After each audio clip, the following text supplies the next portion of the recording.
Now, this part here in Gideon's journey in Judges chapter 7, I'm going to kind of slow walk this for a little bit because for my kids,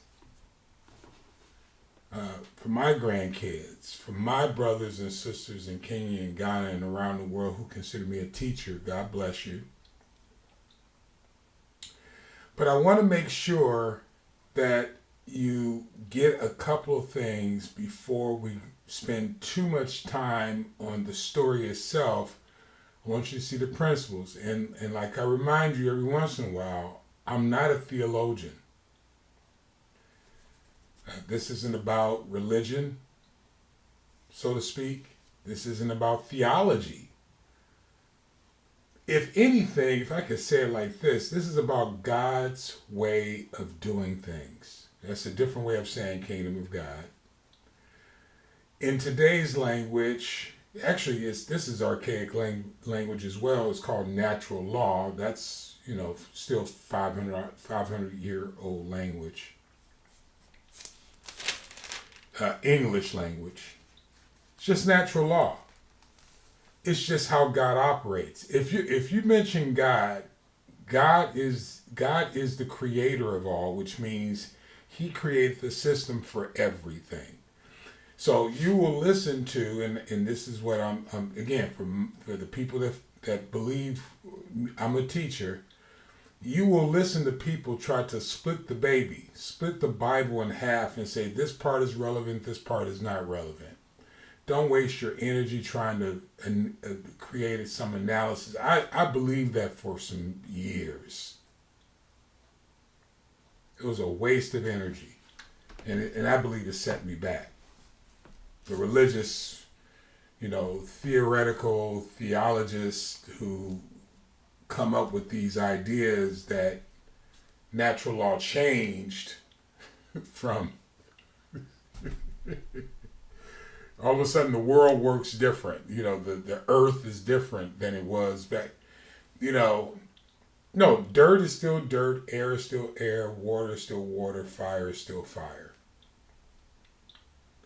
That instant burning, the way it is now, is the same way. Now, the method of it burning may be different, and because I have it on a stick, maybe they burnt incense differently back then. I don't know.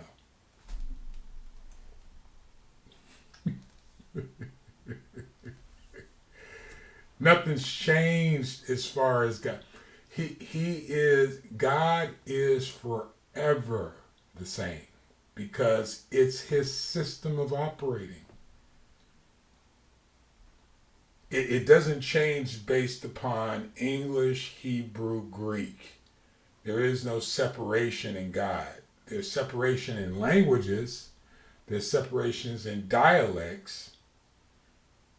But this is about His principles, His practices, so that you can succeed, win in life.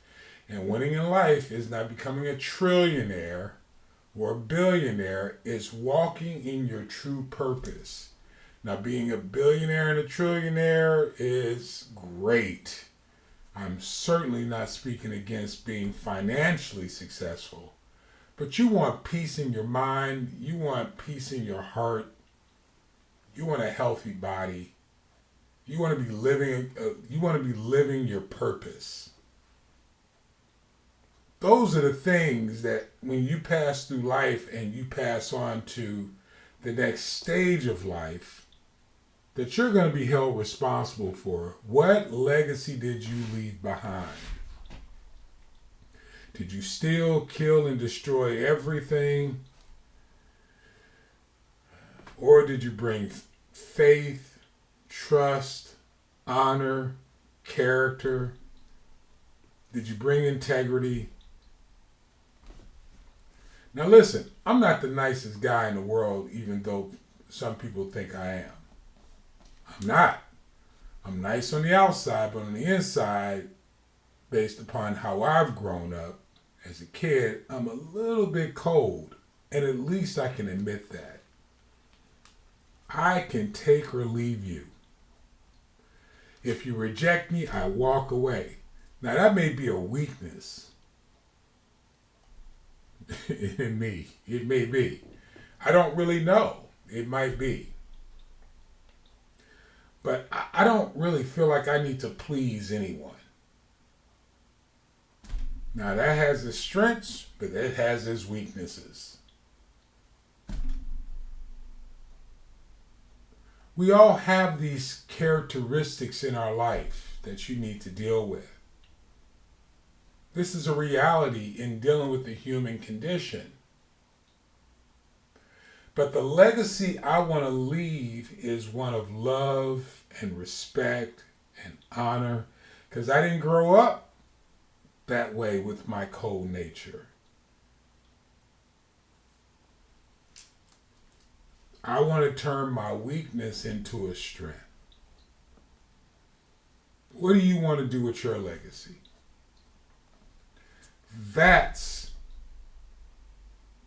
Strike that. Let me say it differently. You can create that with natural law. You can create your legacy only by following the natural laws. If you want to cure something in your body, you learn the natural remedies of the cure, and then you do the natural remedies for the cure. If you want to become a doctor, then you study the natural remedies to become a doctor, and then you become a doctor. That doesn't change because somebody translated something from Hebrew to Greek or Latin. If you want your soul saved, whether it's Hebrew or Greek or Latin or English, there is a remedy for that as well. If you want to be led by the Spirit, as Gideon is being led by the Spirit of God, they want to argue, well, he's not internally, he doesn't, this whole. Well, when the angel of the Lord left, the Lord himself spoke to Gideon. If you want to overcome the Midianites and the Amalekites in your life, Gideon shows you how to do it. He brought together the tribes. He blew the horn. In Gideon, in Judges chapter 7. I think it's 7. No, 6. He blew the horn and he brought the tribes together to fight a battle against, now don't think people, but against the spirits of Midianites who were worshipers of Baal or Baal, however you pronounce it, Baal, and Ashtaroth. So when you look at Midianites, just think of Baal and Ashtaroth, sexual immorality, and the worshipers of multiple gods. Baal. When Baal is like the pre, and then you add a god to it. The Ami or whatever. So you're fighting steal, kill, destroy, lust, pride with natural laws, God of Israel. And he did it through unity by calling the people together. So I want to go back into 6 and then we'll cross over and go back to 7 in a minute. But I just thought I left something undone because I didn't address, even though I mentioned the Amalekites and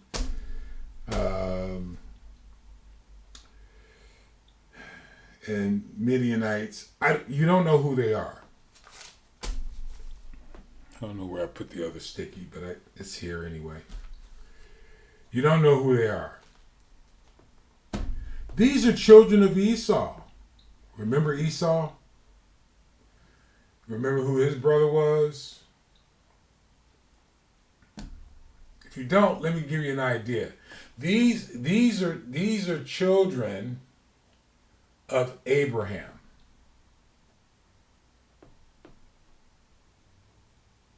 You know who Abraham is.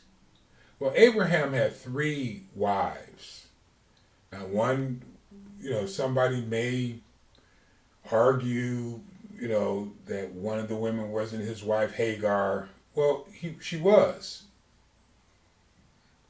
She had queen status. Now, the queen status was taken away from her, but she had queen status. Then after Sarah died, he married Keturah. That's 3. They all had children.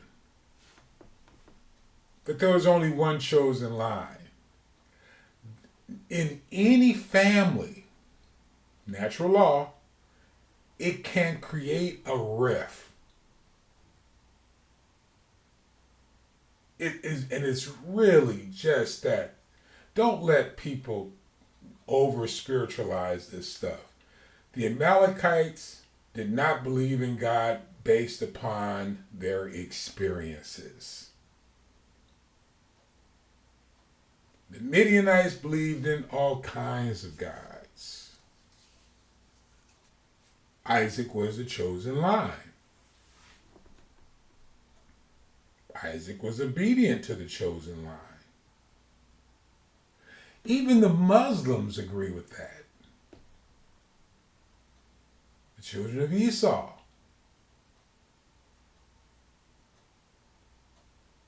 No one's disputing that, as I understand it, in the world. It's not about religion, it's about who follows the natural laws.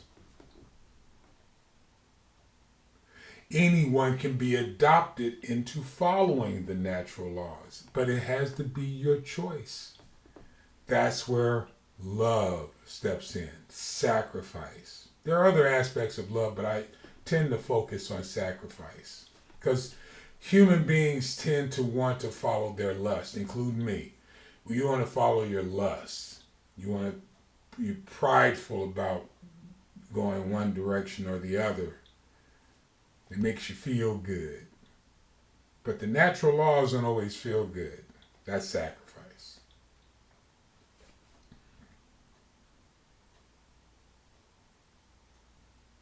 If I was a pastor of a church, I like smoking cigars.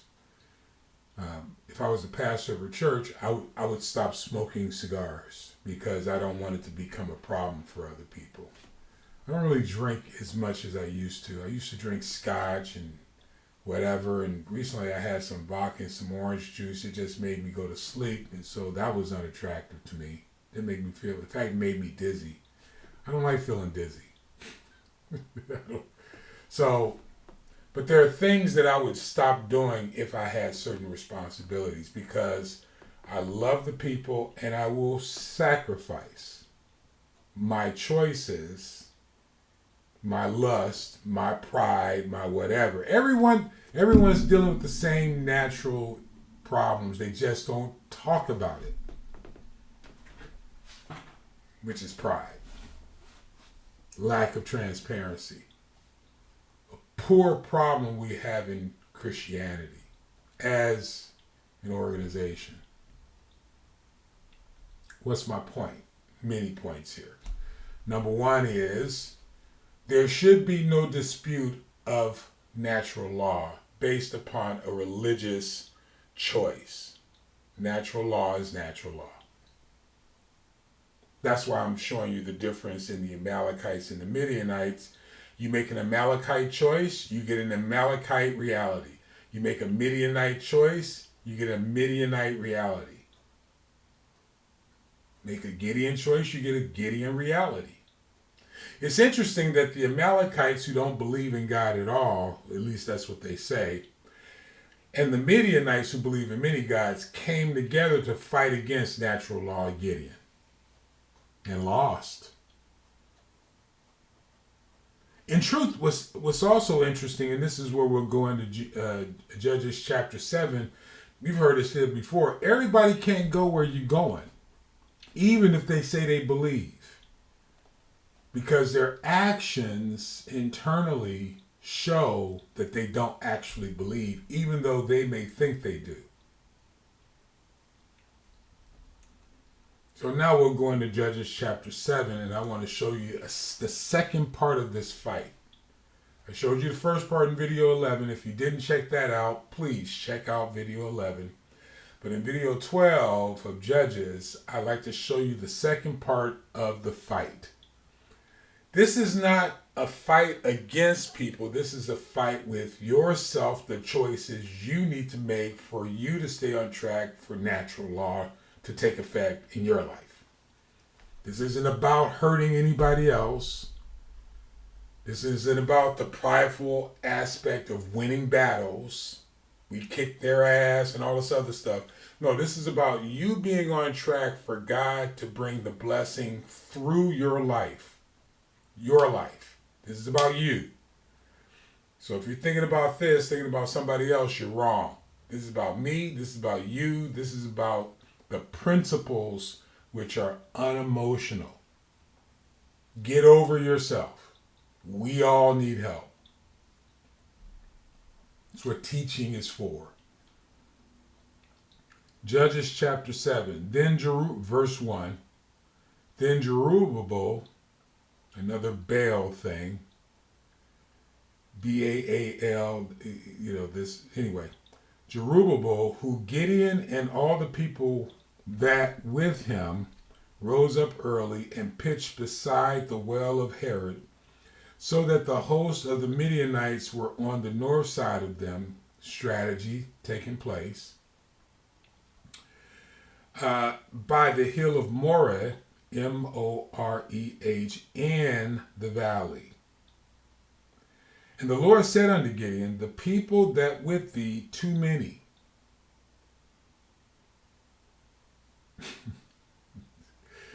Too many for me to give the Midianites into their hands, lest, which makes no sense to most, but it makes complete sense to me. Remember the battle at Ai? You have so many people, you can't tell all their intentions. And they will cause you to lose. Because you can't roll with everyone who say, yeah, I'm with you. This is the reason why I let things play out with the groups that I put together. And so far, I've found very few people that actually believe. The ones that actually believe don't know that they're still on my team. Because they're just living it out. A couple of people popping up in my head, and there are a few more. So when I do something else, those are the tribes I'll blow the horn towards and say, hey, okay, we got this all together. Are you ready?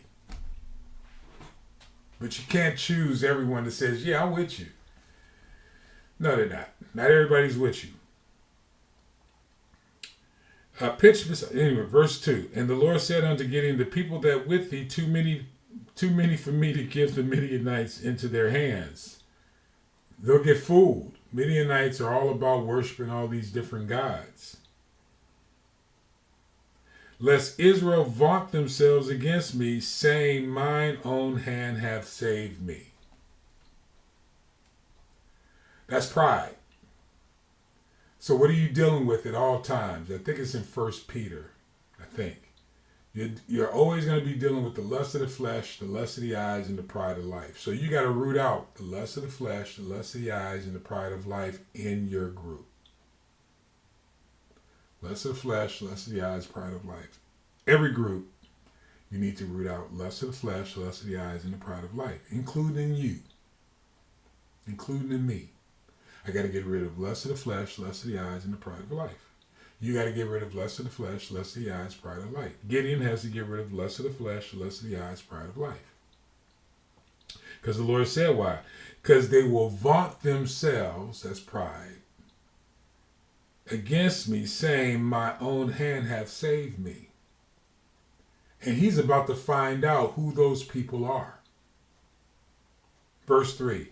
Now therefore go to proclaim in the ears of the people, whoever is fearful and afraid, let him return and depart early from Mount Gilead. And there returned of the people 22,000. So the people that say he was with them that but were fearful were 22,000. Yeah, leave. I don't need you. I remember this last group I put together, very successful people in their own right.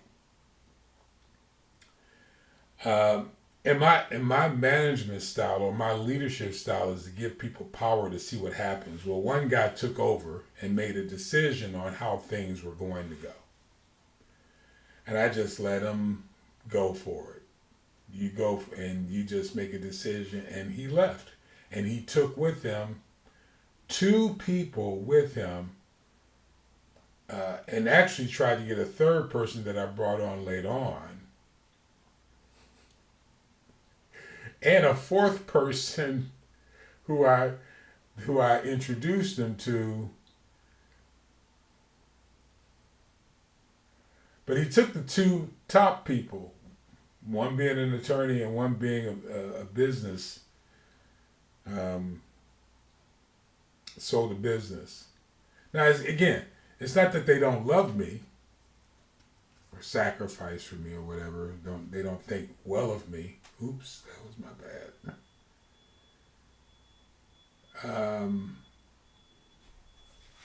It's not about that. They were fearful that what I was putting together wasn't going to work. Let them go. You'll have the same occurrences in your life. Let them go. Let them walk away. All right. Continuing in verse 3. They were fearful, let him return and depart early from Gilead, and there returned 22,000, and there remained 10,000. So out of 32,000 people that say they were with them, the fear one got rid of the majority of them. Most people, you catch the principle, most people that you put together are going to be fearful. There's another guy in my life who I have nothing but respect for. He's done great in our community. I'm around very successful people. And he has said some things to someone else who is like a mentor to me, a big brother, that sort of thing, that made me sound like I was incompetent. Now, he wasn't doing it to hurt me. He was doing it to make himself look better.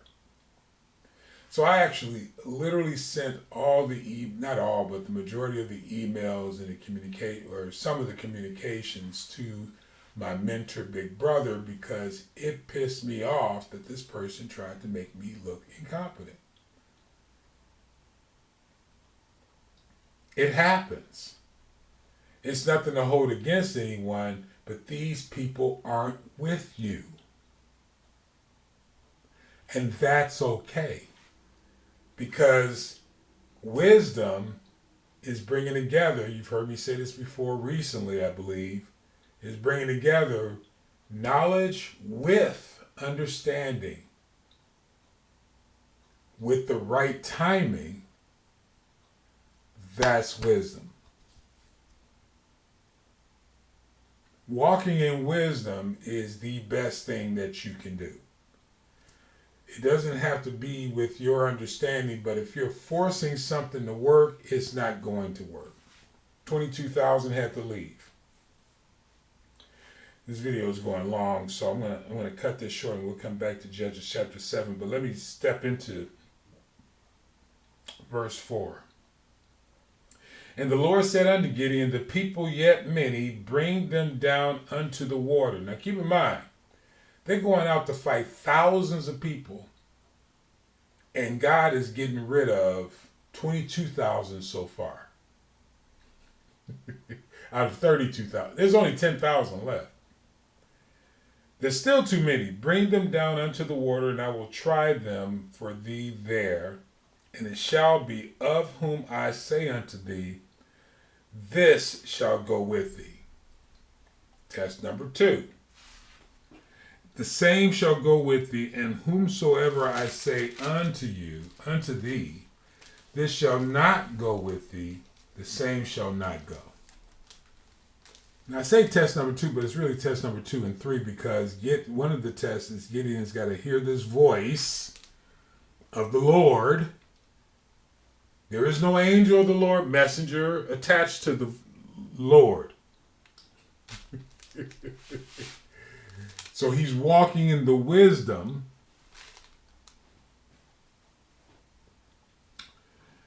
of the Lord. This shall not go with thee. In verse 5. So he brought down the people unto the water, and we'll get into this later in the next video, but I want to leave you with this. So he brought down the people unto the water, and the Lord said unto Gideon, everyone that laps of the water with his tongue as a dog laps, him shalt thou set by himself. Likewise, everyone that bows down upon his knees to drink. And the number of them, in verse 6, that lapped their hand to their mouth were 300 men. But all the rest of the people bowed down upon their knees to drink water. We'll get into it in the next video, but 300 out of 32,000 ended up going. Why do you think so? I mean, he kind of explained it already, but we're going to talk about what the makeup of one bowing to his knees and the makeup of one lapping from his hands in the next video. If these videos and podcasts are helpful to you, please like and share them with others. Bible studies, business meetings, it's all applicable. They're principles of God. And thank you for taking this journey with us as we explore the kingdom of God and usher in the kingdom of